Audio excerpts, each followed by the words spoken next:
Jacó continuou a morar na terra de Canaã, onde seu pai tinha vivido como estrangeiro.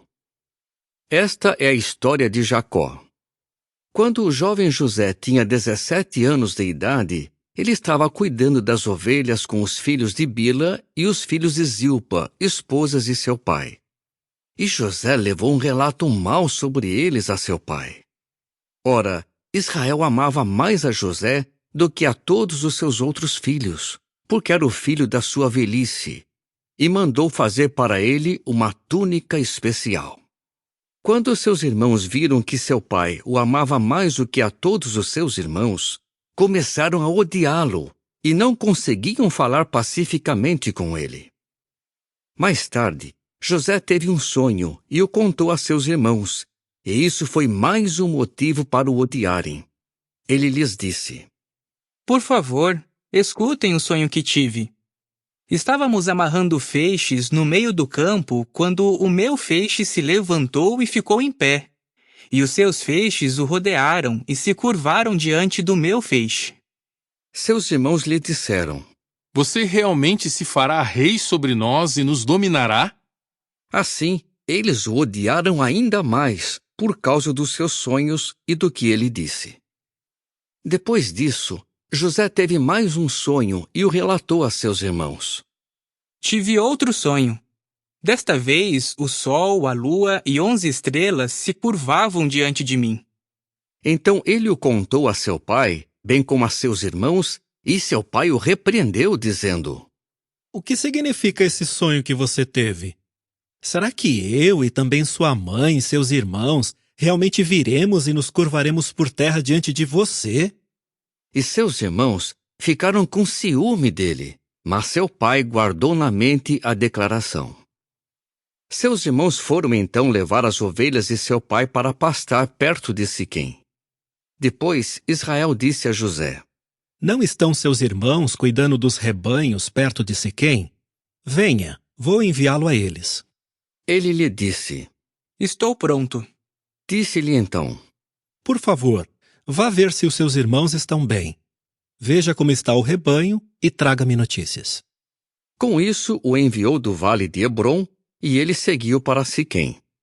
Mais tarde, um homem o encontrou vagueando por um campo. O homem lhe perguntou: O que você está procurando?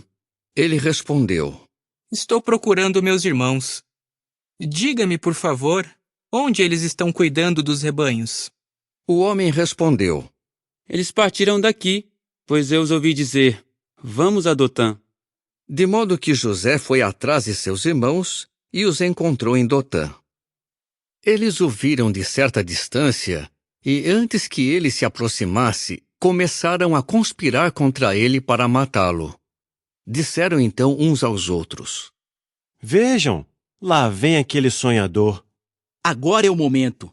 Vamos matá-lo e jogá-lo numa das cisternas e diremos que um animal selvagem o devorou. Vejamos então o que será dos sonhos dele. Quando Rúben ouviu isso, tentou salvá-lo deles, dizendo: Não lhe tiremos a vida.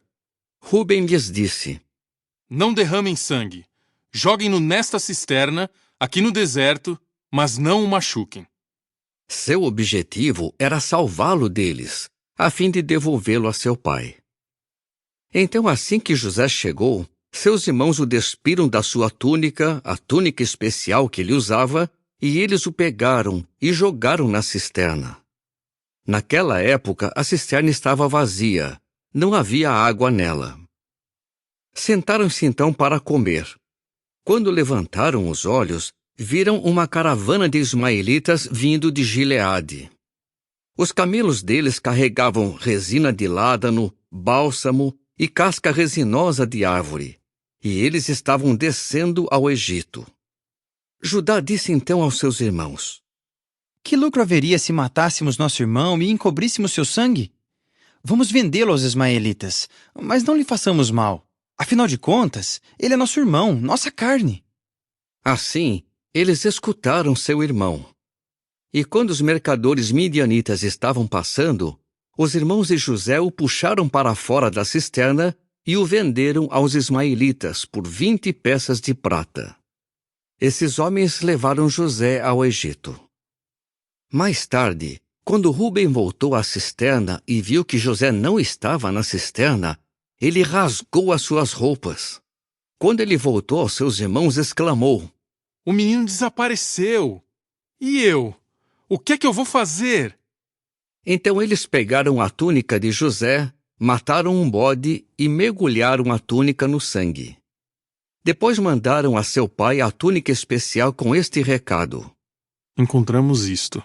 Examine, por favor, e veja se é ou não a túnica de seu filho.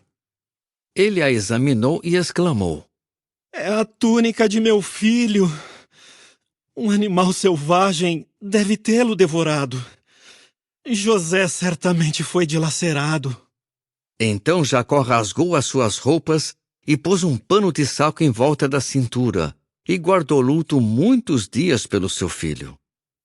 Todos os seus filhos e todas as suas filhas tentavam consolá-lo, mas ele se recusava a ser consolado e dizia: Descerei para a sepultura chorando pelo meu filho. E ele continuava a chorar por seu filho.